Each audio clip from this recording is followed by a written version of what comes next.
Hello friends, welcome back to the class. तो आज के इस क्लास में हम लोग कुछ इम्पोर्टेंट साइंस के क्वेश्चंस को डिस्कस करने वाले हैं जो कि सीटेट या कोई भी एग्ज़ाम हो, जो टेट वगैरह का जो भी हो, एसटेट सीटेट बीटेट जो भी हो, या फिर कोई भी कम्पिटिटिव एग्ज़ाम में हो, तो ये साइंस के जो क्वेश्चंस हैं ये बहुत ही मोस्ट इम्पॉर्टेंट हैं। और ये जितने भी क्वेश्चंस हमने रेडी किया है ना, ये मोस्टली कोई भी टेट एग्ज़ाम में कभी ना कभी पूछा गया है। तो आई होप कि ये आपके लिए हेल्पफुल होगा। तो चलिए स्टार्ट करेंगे। और ये बेसिकली पेपर 2 के लिए है, जो 6 to 8 के कैंडिडेट होंगे उनके लिए ये मोस्ट इम्पॉर्टेंट क्वेश्चन होने वाला है। तो चलिए स्टार्ट करते हैं। फर्स्ट क्वेश्चन है, निम्नलिखित में से कौन सा अदरक का जननांग है? यहाँ पे हमारे 4 ऑप्शन है, जड़, पत्ती, तना और बीज। तो इसमें से कौन सा ऐसा पार्ट है जिससे कि अदरक का रिप्रोडक्शन होता है? तो अदरक का जो रिप्रोडक्शन होता है वो तना के द्वारा होता है।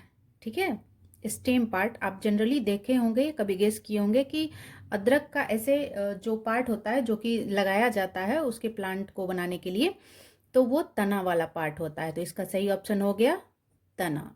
ठीक है, नेक्स्ट क्वेश्चन है, निम्नलिखित में से कौन सा एकल पुष्प नहीं है वरन पुष्पों का एक गुच्छा है?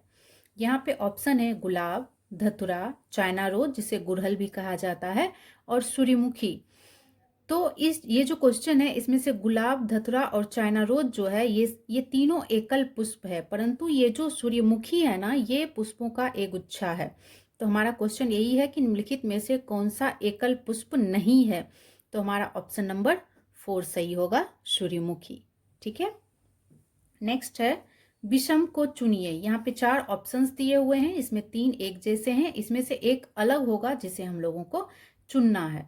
तो फर्स्ट है अंडा, सेकेंड है भ्रूण, थर्ड है अंडाणु एंड 4 है युग्मक। तो इसमें से आप ऐसे गेस करो, ये अंडा, अंडाणु और युग्मक ये तीनों एक जैसे हैं, एक ही चीज के पार्ट है ना, लेकिन ये भ्रूण जो है ये तीनों से डिफरेंट है, ये इम्ब्रायो की बात कर रहा है। ठीक है, तो इसका सही आंसर हो गया ऑप्शन नंबर 2। नेक्स्ट क्वेश्चन की तरफ चलते हैं हम लोग। फोर्थ नंबर क्वेश्चन है, प्रकाश संश्लेषण की क्रिया को किस समीकरण द्वारा दर्शाते हैं? यहाँ पे फोटोसिंथेसिस की बात कर रहा है। फोटोसिंथेसिस की जो प्रक्रिया है उसका इक्वेशन, ये बहुत इंपॉर्टेंट क्वेश्चन है, मोस्टली आ ही जाता है। तो आप इसको देखेंगे हम लोग, मेनली इसका सारा चीज हम लोग थोड़ा सा लाइटली इसको डिस्कस कर लेते हैं। तो फोटोसिंथेसिस कैसी प्रक्रिया है? The process by which green plant, sorry English में बोलने लगी, मतलब एक ऐसी प्रक्रिया जिसमें जो हरे पौधे होते हैं ना वो अपना खाना स्वयं बनाते हैं। ठीक है, तो जिसके लिए उनको चाहिए होता है कार्बन डाइऑक्साइड जैसे कि CO2। ठीक है, उसके बाद उनको वाटर चाहिए होता है। तो देखो इसमें भी CO2 प्लस H2O है, CO2 प्लस H2O है, इसमें भी है। ये ऑप्शन में पहले ही ग्लूकोज बना दिया है, तो ये ऑप्शन तो हट गया पहले ही। ऑप्शन से अगर जाएंगे तो ये ऑप्शन तो पहले ही कट गया, इसमें C6H12O6 ये पहले ही दे दिया है। ठीक है, तो ये नहीं होगा। अब बात आ रही है कि 6CO2 plus 6H2O is equal to, ये फॉर्म करता है C6H12O6, दैट मीन्स ये ग्लूकोज फॉर्म करता है। ठीक है, और ऑक्सीजन रिलीज करता है। हम लोग जानते हैं कि फोटोसिंथेसिस की प्रक्रिया में क्या क्या बनता है, बाय प्रोडक्ट उसका क्या क्या है, तो ग्लूकोज और ऑक्सीजन। तो ऑप्शन नंबर सही में ये तो ऑप्शन नंबर 1 में दिया है, बट इसको बैलेंस नहीं किया है इक्वेशन को, है ना। और सेकेंड नंबर में यहाँ पे H2O तो यहाँ रिएक्शन भी कर रहा है और H2O यहाँ पे रिलीज भी हो रहा है, तो ये भी कट गया, ये भी कट गया। ऑप्शन नंबर 3 हमारा सही है, 6CO2 प्लस 6H2O। ये क्लोरोफिल एंड सनलाइट की उपस्थिति में क्या बनाया, C6H12O6 प्लस 6O2। फोटोसिंथेसिस के लिए 2 और मोस्ट चीजें इंपॉर्टेंट हैं, और वो है क्लोरोफिल और सनलाइट, है ना। तो ये ऑप्शन नंबर 3 हमारा सही हो गया। नेक्स्ट क्वेश्चन की तरफ बढ़ते हैं। स्कर्वी रोग किस विटामिन की कमी के कारण होता है? स्कर्वी जो है त्वचा से संबंधित रोग है, और ये त्वचा संबंधित जितने भी रोग हैं मोस्टली वो विटामिन C की कमी के कारण होता है। ठीक है, तो इसका सही ऑप्शन हो गया विटामिन C। और विटामिन C हमें किस में मिलता है? जितने भी खट्टे फल वगैरह होते हैं ना, उसमें हमें विटामिन C मिलता है। और विटामिन C, एक चीज और बता दूं, इसी से रिलेटेड क्वेश्चन को थोड़ा घुमा घुमा के पूछा जाता है तो है कि ये विटामिन सी जो है वो वाटर सॉल्युबल है या फैट सॉल्युबल है। विटामिन को दो श्रेणी में बांटा गया है, एक वसा में घुलनशील होते हैं और एक पानी में घुलनशील होते हैं। तो उसके हिसाब से कैटेगरी वाइज किया गया है। तो विटामिन सी जो है ये पानी में घुलनशील होता है, ठीक है। तो क्या होता है ना कि चूंकि ये पानी में घुलनशील है तो ये हमारे बॉडी में जो वेस्ट प्रोडक्ट है उसके द्वारा ये डेली बॉडी से बाहर भी आ जाता है, इसलिए डेली बेसिस पे हमें विटामिन सी की रिक्वायरमेंट होती है, लेना चाहिए हमें विटामिन सी, ठीक है। नेक्स्ट क्वेश्चन पे बढ़ते हैं। इनमें से दुर्बल होता है, मतलब कौन ज्यादा स्ट्रांग नहीं है, इसकी बात कर रहा है। तो इसमें हो जाएगा साइट्रिक एसिड। ये सिट्रिक एसिड जो है फर्स्ट नंबर ऑप्शन जो है ये सही होगा, क्योंकि सिट्रिक एसिड जो है एक कार्बोक्सिलिक एसिड है और कार्बोक्सिलिक एसिड जो होते हैं उसके खनिज अम्लों जैसे कि नाइट्रिक एसिड हो गया, सल्फ्यूरिक एसिड और हाइड्रोक्लोरिक एसिड हो गया ना, इसकी अपेक्षा दुर्बल होते हैं क्योंकि ये आसानी से आयन मुक्त नहीं करते हैं। H+ आयन जो होता है ना इसको ये आसानी से मुक्त नहीं करते हैं, इसलिए इसका ऑप्शन नंबर फर्स्ट सही हुआ, ठीक है। नेक्स्ट 7 नंबर क्वेश्चन पे हम लोग बढ़ते हैं। हाँ, 3 तार लिया गया है, ठीक है, जिसका प्रतिरोध दिया हुआ क्रमशः 1 ओम, 2 ओम और 3 ओम है। अब इसको समांतर क्रम में जोड़ा गया है, इससे जो परिपथ बनता है उसका तुल्य प्रतिरोध क्या होगा ये निकालने के लिए कह रहा है, ठीक है। तो तुल्य प्रतिरोध का जो फॉर्मूला होता है वो हम लोग ऐसे, इसको थोड़ा सा यहाँ सॉल्व करना पड़ेगा। वो फॉर्मूला क्या होता है, 1/R is equal to 1/R1 plus 1/R2 plus 1/R3, है ना। अब इसको बैठाते हैं हम लोग इक्वेशन। R1 कितना दिया हुआ 1 ओम, तो 1/1 हो गया, प्लस R2 है 2 ओम तो ये हो गया 1/2, प्लस R3 है 3 ओम तो हो गया 1/3, ठीक है। इसे जब हम लोग सॉल्व करेंगे तो ये आ जाएगा 1/R इज इक्वल टू 6 + 3 + 2। ये सिंपल सा सॉल्यूशन है, आई थिंक सबको आता ही होगा। तो ये 1/R इज इक्वल टू आ गया 11/6। चूंकि ये 1/R आ रहा है और हमें निकालना क्या है, R निकालना है। तो R जब निकालेंगे तो ये क्या हो जाएगा, ये उल्टा हो जाएगा, क्योंकि इसको ऐसे करके देखना है, ठीक है। तो R इज इक्वल टू हो जाएगा 6/11 और ये ओम हो गया। तो इसमें देखो ऑप्शन में किस में है 6/11 ओम, ऑप्शन नंबर 1। तो ये हो गया हमारा राइट आंसर, ठीक है। नेक्स्ट क्वेश्चन है, निम्न में से किस पौधे के रंध्र दिन में बंद और रात में खुलते हैं, ठीक है। इसमें एग्जाम्पल दिया है वाटर लिली, कैक्टस, साइकस और ऑर्किड।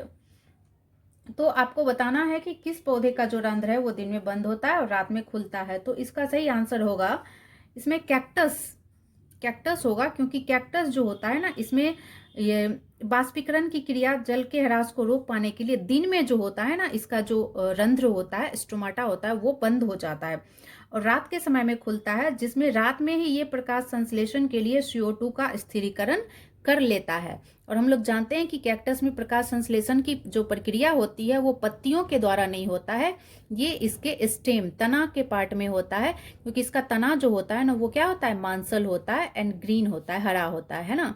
कैक्टस का प्लांट कभी देखे होंगे तो आपने नोटिस किया होगा। तो इसीलिए इसका सही ऑप्शन हो गया कैक्टस, ठीक है। नेक्स्ट क्वेश्चन की तरफ चलते हैं। रेशम कीट की किस अवस्था से रेशम प्राप्त होता है, तो इसका सही ऑप्शन हो जाएगा प्यूपा। प्यूपल स्टेज में जब जाता है तो उसके ऊपर वो कवरिंग जो रहता है उसी से रेशम कीट प्राप्त किया जाता है, ठीक है। नेक्स्ट क्वेश्चन पे बढ़ते हैं। लास्ट क्वेश्चन हमारा है, नीचे दी गई धातुओं और अधातुओं का मिलान उनके उपयोगों से कीजिए। इधर कुछ धातु या अधातु दिया हुआ, इधर उसका उपयोग दिया हुआ है और हमें क्या करना है, इसको मिलाना है, ठीक है। तो एक बारी देख लेते हैं, क्वेश्चन इस तरह से आएगा आपको, हाँ ठीक है। तो आयोडीन दिया, देखो इस टाइप के अगर क्वेश्चन रहेंगे ना तो ज्यादा दिमाग नहीं लगाना। इसमें क्या करना है कि ऑप्शन नंबर फर्स्ट जो है यहाँ पे दिया हुआ, देखो वो किससे मैच कर रहा है। आयोडीन दिया हुआ है तो आयोडीन का बताओ इसमें से किसमें होगा, जल शोधन में नहीं होता है इसका यूज, घावों पर तापमापियों में, तापमापी दैट मीन्स थर्मोमीटर में आयोडीन का यूज नहीं होता है।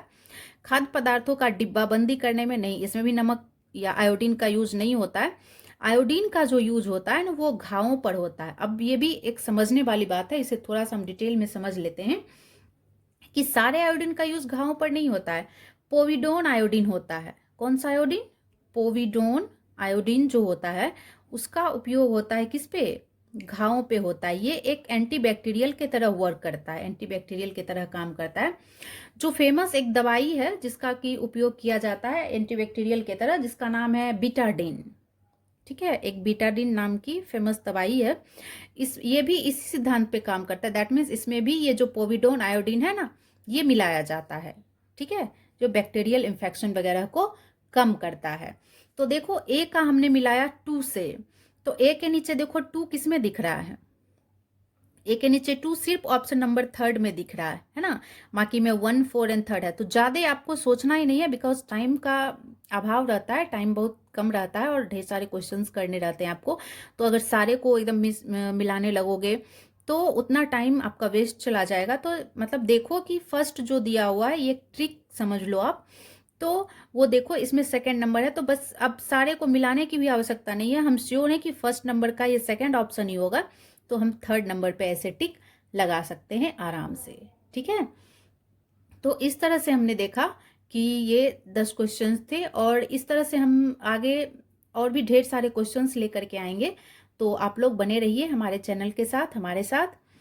तो आई होप आप लोग को वीडियो पसंद आई होगी, और अगर किसी क्वेश्चन को समझने में कोई प्रॉब्लम हुआ है तो आप लोग कमेंट करके पूछ सकते हो। मैं ज़रूर इसका आंसर देने का प्रयास करूँगी। ठीक है, मिलते हैं नेक्स्ट क्लास में।